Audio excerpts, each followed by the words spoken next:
Hello ស្វាគមន៍មកកាន់វីដេអូថ្មីនេះគឺជាថ្ងៃទី29ខែមីនាឆ្នាំ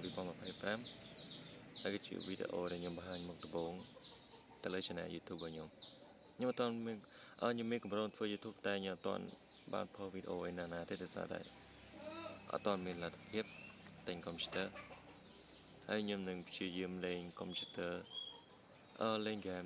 នៅលើកុំព្យូទ័រនៅក្នុងសាលារបស់ខ្ញុំដើម្បីផុសចូលទៅកាន់ YouTube ហើយបើសិនជាខ្ញុំរៀនចប់ពេលណាគឺខ្ញុំបាក់ធ្វើវីដេអូផ្សនសិនចាំពេលដែលខ្ញុំមានលុយទិញកុំព្យូទ័រថ្មីកុំព្យូទ័រខ្លួនឯងចាំខ្ញុំថតវីដេអូបន្តទៀតអានេះគឺជាគ្រាន់តែជាវីដេអូដែលខ្ញុំធ្វើសម្រាប់ដាស់តឿនខ្លួនឯង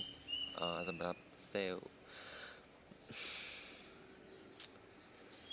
ជាវីដេអូសម្រាប់ធ្វើ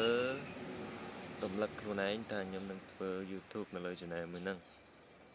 អូខេបាយបាយ